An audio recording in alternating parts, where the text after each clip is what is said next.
I dag skal jeg videre med gårdspladsprojektet, hvor jeg har fået mig en fantastisk fed ny fejemaskine.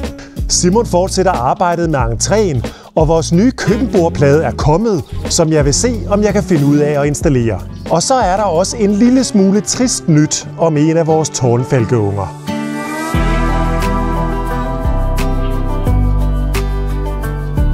Sidste gang startede jeg jo sådan lidt for alvor op på mit store gårdspladsprojekt, kan man næsten kalde det, igen ved at køre kværnen over hele gårdspladsen. Og på trods af, at den gik lidt i stykker og mistede den ene stålbørste ud af de 4, så lykkedes det mig faktisk at få kørt hele gårdspladsen, eller alle de steder, hvor der er piksten i hvert fald. Og der, hvor jeg nåede til sidst, det var jo, at jeg var i gang med at feje det hele sammen. Jeg nåede cirka halvdelen, så som du kan se, så ligger der jo altså stadigvæk rigtig meget grus, eller der er heldigvis ikke de store mængder tilbage, men lidt er der. Og det skal jeg jo også have fejet sammen, så jeg stille og roligt for at fjerne så meget som muligt herindefra, inden jeg så vil prøve mig med en pladevibrator og se, om den kan jævne det hele lidt ud. Men som du måske også ved, hvis du følger med og har fulgt med i mit gårdspladsprojekt, så døjer jeg jo lidt med min fejemaskine, som ikke gider at dreje sig godt rundt længere.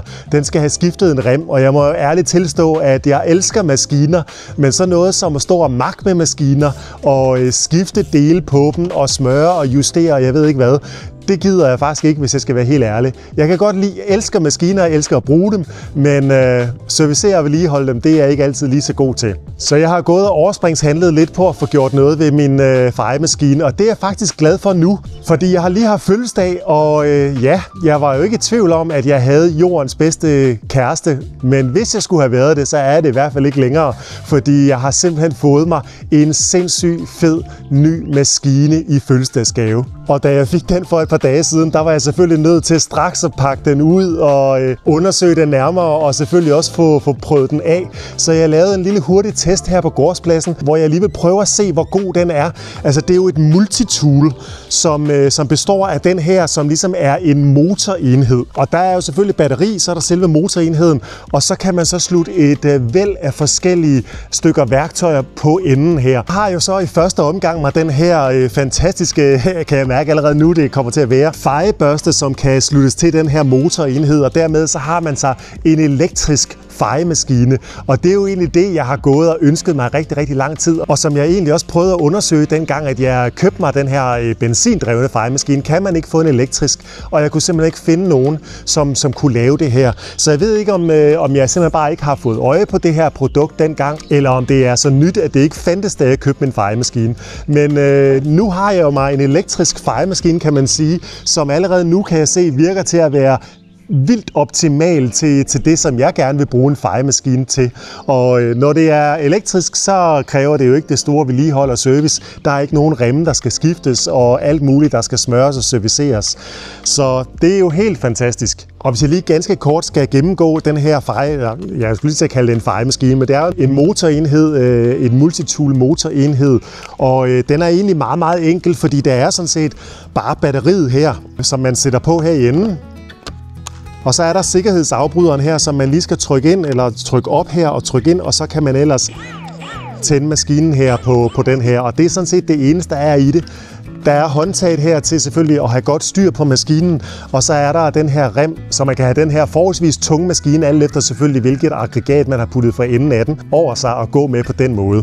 Så et ret enkelt stykke værktøj, hvor der jo som sagt ikke er det store vedligehold, så den glæder mig helt vildt meget til at bruge, og sikkert også på sigt få nogle flere tilbehørsdele til. Og så er det jo samtidig et helt nyt mærke, som jeg ikke rigtig kender til, eller i hvert fald ikke har stiftet bekendtskab med før. Jeg har haft savlet lidt over det længe, og jeg synes virkelig, det virker til at være kram. Så derfor er det jo også sindssygt fedt nu at kan prøve et nyt stykke værktøj af. Så som jeg lige var i gang med at sige, så har jeg jo så prøvet den af herude på gårdspladsen, og der er jo sindssygt godt vejr, så gruset og det, jeg skal feje sammen, det skal jo lige vottes, inden jeg begynder at feje det, for ellers støver det helt vildt meget. Men den virker allerede nu, som sagt, til at være helt optimal til det her, og derfor så vil jeg nu i gang med at få fejet det sidste her sammen. Og jeg tror, jeg vil finde haveslangen frem og lige begynde at få vottet noget af alt det her, inden jeg prøver at feje det sammen. Og ellers så tænker jeg vil prøve at samle det her midt på, hvis jeg ellers kan det. Altså det vil sige, hele vejen hernede fra vil jeg ligesom prøve at feje her ind midt på, og forhåbentlig kan jeg gøre det, uden at jeg sådan kommer til at ramme det, jeg allerede har fået fejet væk.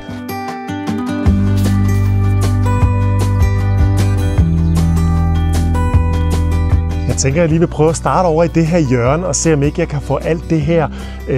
Der ligger jo murrester og ting og sager her, men at få fejet det her forholdsvis rent. Der er ikke rigtig nogen planter op af huset lige her nemlig. Så det vil være en meget god test lige at se, hvor tæt jeg kan komme ind på huset med den her nye maskine.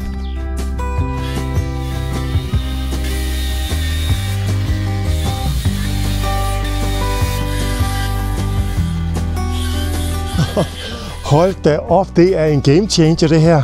Prøv lige at se på under 60 sekunder. Der har jeg fejet det her så grundigt rent. Det kræver, at man holder rigtig godt ved den og holder imod og virkelig skubber. Og bare holde op på håndtaget, det er ikke nok. Man skal have vind længere nede, fordi de her høje piksten gør jo altså, at der er noget modstandskraft. Så hvis man skal have skubbet den frem, så skal man lige lægge kræfterne i. Og jeg eksperimenterede også lige med, hvilken hastighed der er den bedste. Jeg startede på 3'eren, men jeg tror faktisk lige her, hvor jeg kommer så tæt ind på huset, der er 2'eren nok det bedste.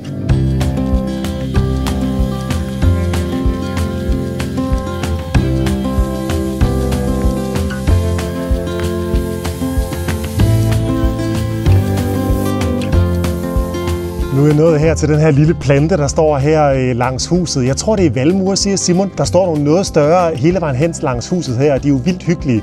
Og jeg kommer til at love, at der ikke sker noget med dem, så jeg tror heller lige, at jeg må finde den manuelle kost frem, nu her, hvor jeg lige skal omkring den plante.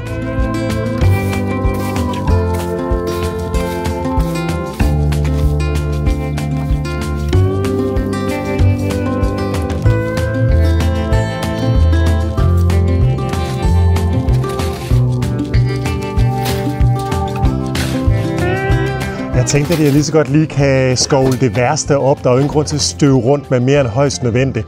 Det skal jo alligevel samles op i trillebøren før eller siden. Så nu tog jeg lige det her, og nu kan jeg så få vandet det næste stykke, som jeg vil tage.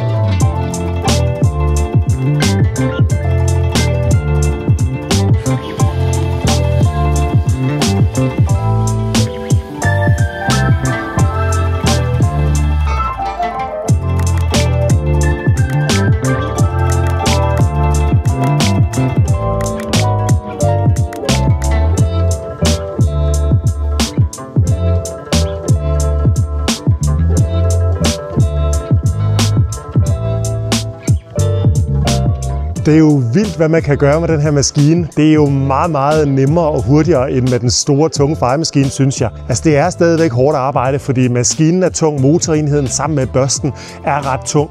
Og især når man så også skal gå og skubbe den fremad, fordi de her piksten jo bare virker som modhager, man virkelig skal skubbe den henover. Men det vilde er, at man kan virkelig mærke, at den har noget motorkraft, den her maskine, fordi uanset hvor vilde piksten jeg er kommet henover, så er den overhovedet ikke gået ned i hastighed på noget tidspunkt. Den kører bare og pløjer sig igennem det hele, også selvom det går hen og bliver til ret store jordmængder, som den til sidst skubber hen over sig. Og som du kan se her, så er det jo faktisk pænt meget jord, jeg har fået faret sammen. Jeg tænkte, nu vil jeg prøve at blive ved, indtil der ikke var mere batteri på det her ene batteri. Jeg har 2 batterier til den, som er sådan et 5 amp-hour batteri. Og jeg tænkte, nu vil jeg lige prøve at tage en test og se, hvor meget kan den tage, og det er først nu, at den er stoppet, og hvor jeg jo faktisk har faret i hvert fald over halvdelen af gårdspladsen er blevet faret sammen på det her ene batteri. Og når jeg kigger på det nu, så blinker den sidste streg, så det betyder, at nu er den altså helt tom for batteri her. Så det er jeg faktisk imponeret over, det har den virkelig kørt længe på, det her ene batteri, så nu kan det ikke komme ind i laderen, og jeg tror faktisk også, at jeg skal i laderen. Jeg havde håbet at kunne gøre det færdigt her i dag, men det er hårdt arbejde med så tunge mængder jord, så jeg tror faktisk lige, at jeg vil vente med at gøre det færdigt. Også alt det her, det skal jeg jo have skovlet op i trillebøren og have gjort et eller andet med, måske ude foran, sammen med alt det andet perlegrus. Men jeg tror lige, det kommer til at vente til næste gang, jeg lige lader det ligge til. Men ja, en helt fantastisk maskine, som Simon har givet mig i fødselsdagsgave. Jeg kunne ikke være lykkeligere, og han kunne ikke have givet mig noget bedre, tror jeg ikke.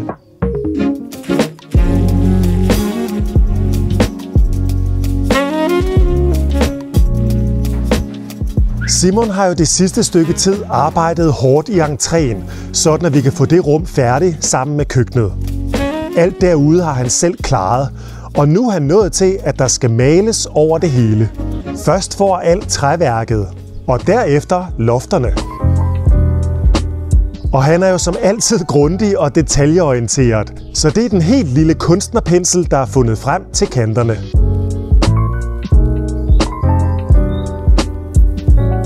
Og efter at have givet både lofter og alt andet træværk 3 omgange hvid maling, kan han starte op på væggene, som skal have præcis samme farve som køkkenet, som jo er lige ved siden af.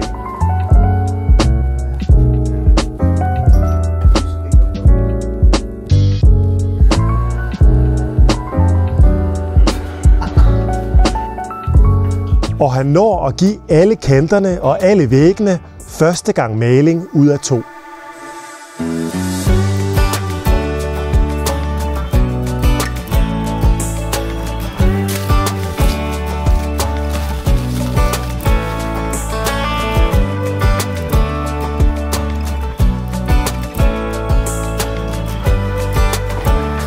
Som du kan se, så har vi fået vores nye køkkenbordplade leveret her til køkkenet. Vi har jo levet med den her lidt hjemmebyggede bordplade, som jeg lavede ud af nogle gamle solcellepaller, sådan at vi kunne tage køkkenet her i brug. Og det har fungeret fint, rent faktisk. Men det bliver jo rigtig, rigtig pænt at få den her nye egetræs bordplade fra IKEA lagt på. Den er kommet i 2 stykker, fordi det viser sig, at man maks kan lave bordpladelængder på 4 meter, og vores er lidt mere end det. Så derfor var den nødt til at skulle laves i 2 stykker.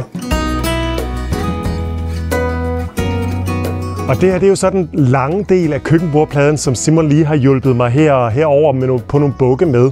Der er lavet, det har vi bestilt, vi har målt præcist op, og så har IKEA på forhånd skåret ud til håndvasken, til armaturet og til kogepladen. Der er dog ikke skåret helt igennem, fordi det er noget med, når den her plade skal transporteres, så skal de her stykker helst stadig sidde på, sådan at pladen ikke bliver for ustabil at transportere, og man risikerer, at der sker noget under transporten.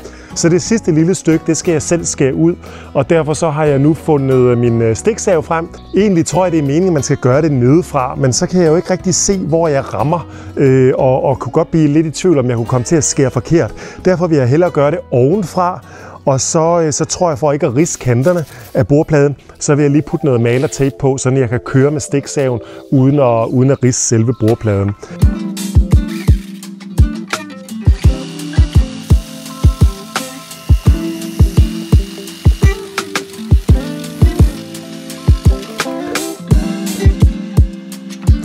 Så kom den første udskæring af, og de sidste kanter, der er tilbage hernede på bagsiden, dem tænker jeg, dem kan jeg tage med et lille stemjern eller en slibeklods eller et eller andet bagefter, når jeg lige har skåret den anden fri også.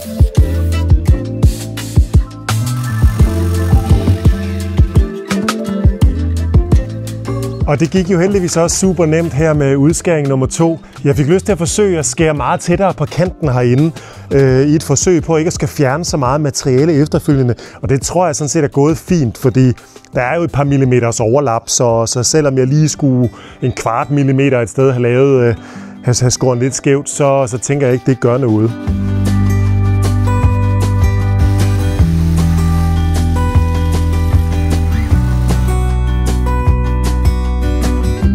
Det tror jeg ender med at blive meget godt faktisk. Jeg vil næsten æde min gamle hat på, at de her huller de passer perfekt nu til både vask og kogeplade.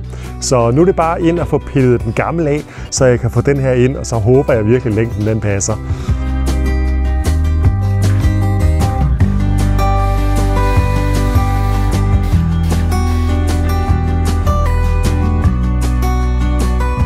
Da elektrikeren var her og installerede den her kogeplade, der snakkede vi om, at jeg jo nok var nødt til at skulle have koblet den fra, når det var, at jeg ligesom skulle have den nye bordplade på, så den kunne komme igennem hullet.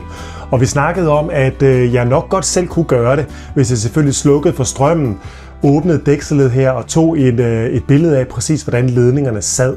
Men nu slår det mig jo nu her, hvor jeg står og kigger på det, at med Simons hjælp, hvis vi er 2 om det, så kan den vel bare lige blive stillet op på højkant, sådan lidt diagonalt, og så tror jeg da sådan sagtens, den kan komme igennem hullet. Så slipper vi for overhovedet at skal røre ved elektriciteten på nogen måde.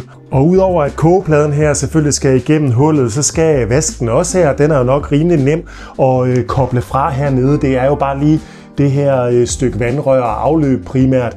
Det, der bliver en lille smule mere sparet, men som jeg tænker måske også nok er nemt nok, det er sådan set vandhanen. Der er jo sat sådan nogle nye fine tænd- og slukhaner her på, så det burde være forholdsvis nemt at slukke for vandet hernede. Og det sidste, jeg så faktisk også tror, jeg skal have trukket ud, det er opvaskemaskinen, og den har jeg med vilje ladet være med at skrue fast endnu, så den er bare lige at trække ud. Det er jo ligesom heroppe under, at jeg skal have skruet de 2 bordpladestykker sammen, så den bliver jeg nok også nødt til at skal have ud. Lad mig lige få taget den her midlertidige bordplade af og koblet så meget fra som muligt, og så se med Simons hjælp, om vi ikke godt kan få den her kogeplade igennem hullet. Det tænker jeg næsten.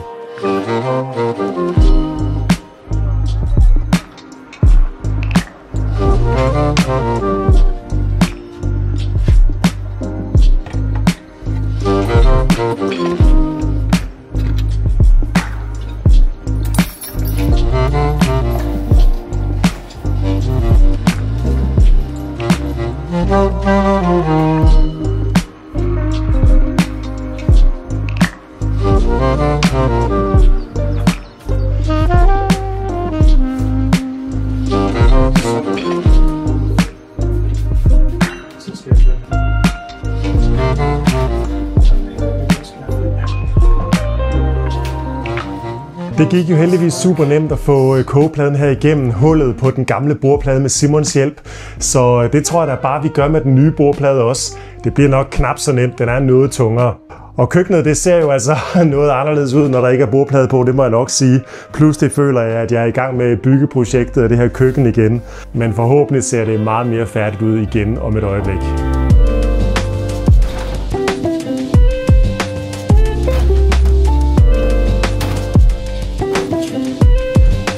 Nu tror jeg har fået lavet så meget plads, at jeg faktisk godt kan komme til at skrue de her 2 bordplader sammen, eller samle dem her, fordi opvaskemaskinen er flyttet. Og der er også taget de skuffer ud, som sidder herinde, sådan at man rent faktisk kan komme op og komme til.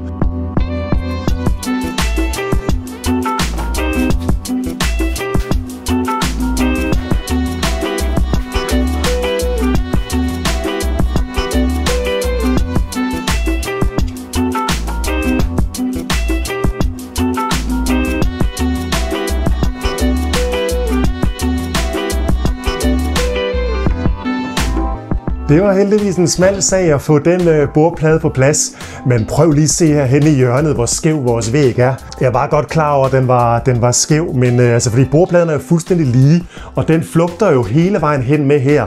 Men den her væg, den er jo altså bare mega skæv, så skæv, at man kan se det med det blotte øje. Og når man så lægger sådan en fuldstændig 90 graders bordplade på, ja, så kan man virkelig se, at vi kommer til at skal fuge godt og grundigt i det hjørne, eller hvad løsningen bliver, en liste eller et eller andet. Vi var nødt til lige at få fjernet det lille stykke bordplade herhen for enden, for lige at kunne få manøvreret den her bordplade på plads.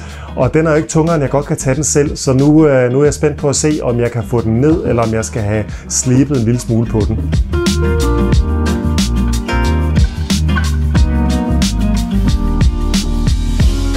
Nå, jeg tænkte faktisk nok, at der også vil blive noget her. Og det viser sig faktisk, at der er lige 1 mm til 1,5 for meget ud mod vinduet. Her i det her hjørne sådan set.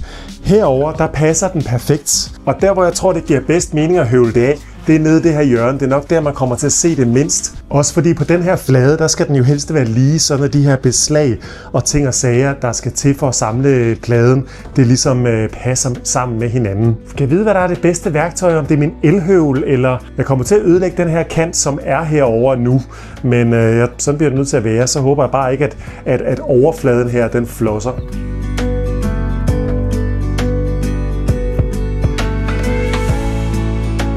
Jeg har nu målt 3 mm ud heroppe i den ene ende, og i sådan 0,5 mm i den anden ende, fordi ellers så tror jeg, det bliver lige snævert nok. Og faktisk så tænker jeg, kan vide, om ikke stiksav måske næsten er det bedste værktøj til det. Men jeg har selvfølgelig kun et forsøg på den her plade, så jeg skal jo nødt gøre det forkert.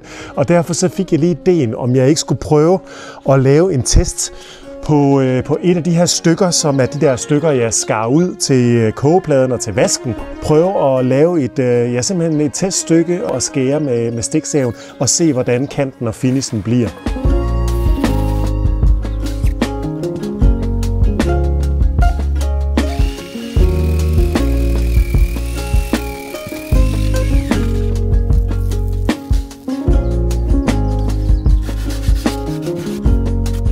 Det synes jeg faktisk blev meget godt.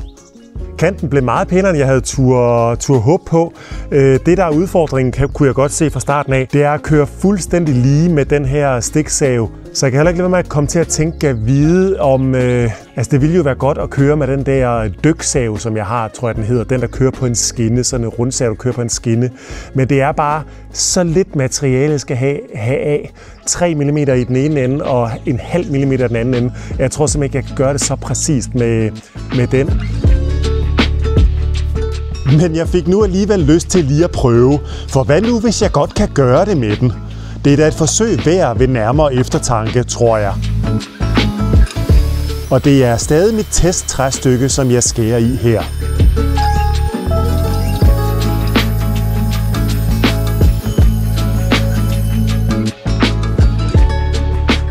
Wow, det var da godt, jeg fik den idé at prøve det af.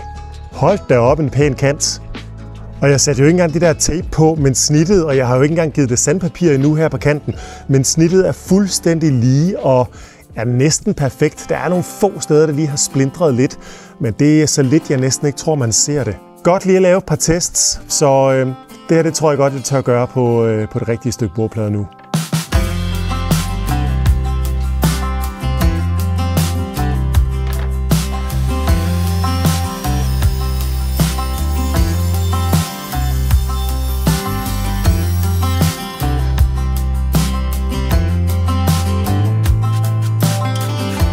Wow. Ej, okay, det snit her, det er jeg faktisk meget tilfreds med, meget stolt af, skulle jeg næsten til at sige. Nu må vi jo se, om det passer derinde, om opmålingen har været god, men snittet synes jeg fik lavet virkelig godt. Prøv lige at se, hvor papirstynd den er her i den ene ende, og ja, perfekt 2-3 mm her i den anden ende. Jeg tror, jeg målte sådan 2,5 mm ud. Så håber jeg virkelig bare, at nu den passer.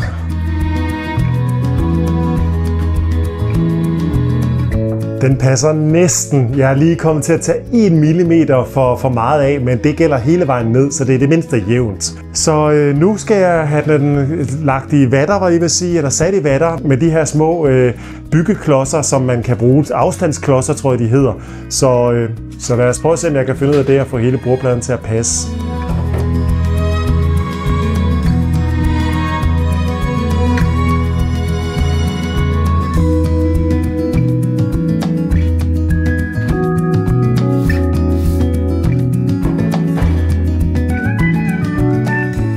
Pyha, nu tror jeg, at hele bordpladen passer og er i vatter og alting, og den er understøttet alle steder med de her klodser, og det hele er perfekt.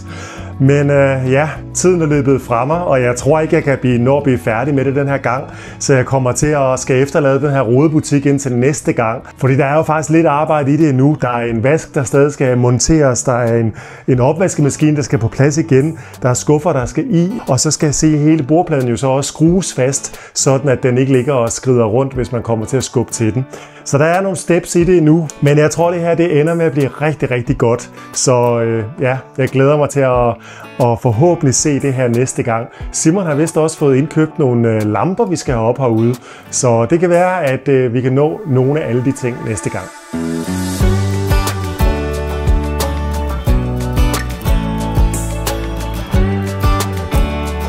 Sidste gang, der viste jeg dig, at vores tårnfalkeunger, alle 4 fandt vi ud af, at der var kommet på vingerne. Og det var jo rigtig, rigtig glædeligt, og jeg havde faktisk en forventning om, at vi nok ikke rigtig kom til at se mere til dem.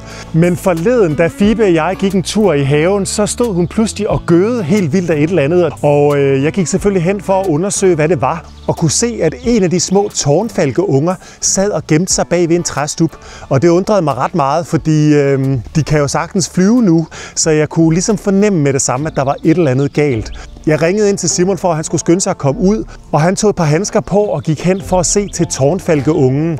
Og det virkede til, at den måske sad fast i nogle grene. Den havde noget om den ene klo, som måske kunne være museindvolde eller et eller andet, sådan lidt strenget i hvert fald. Og vi var i tvivl, om den havde det dårligt, om den fejlede noget, eller om den havde siddet fast i noget tid og var helt afkræftet. Så vi bar den ud på græsplænen og lod den sidde nogle minutter for at se, om den ligesom ville komme sig. Men det så det ikke rigtig ud til. Og da vi satte den sådan op af mig, så kunne den faktisk ikke rigtig sidde på sine kløer.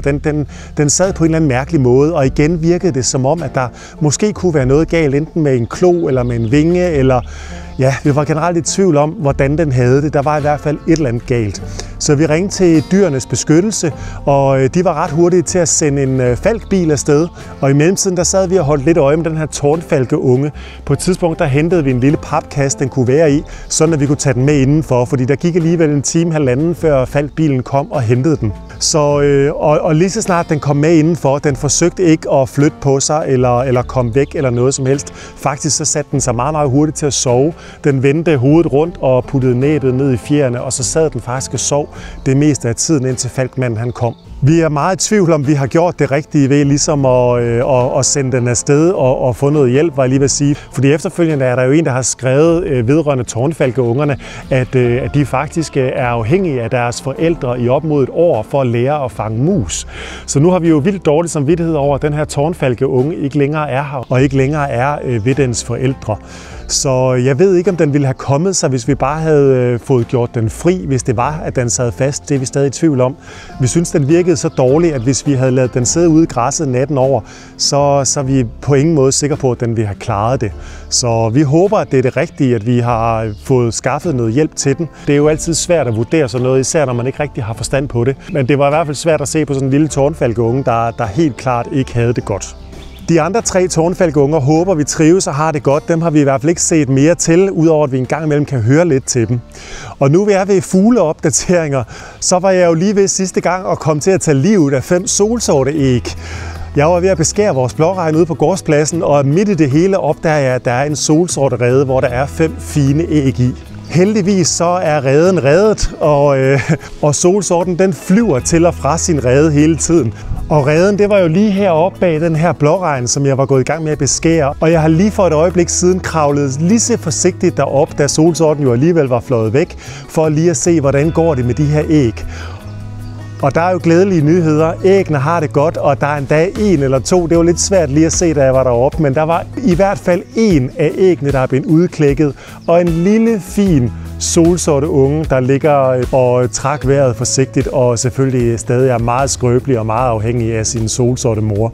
Så oven på den lidt triste og dramatiske afslutning på tårnfalkehistorien, så er det da i hvert fald rart at kan se, at der nu er solsorte unger på vej herinde på gårdspladsen.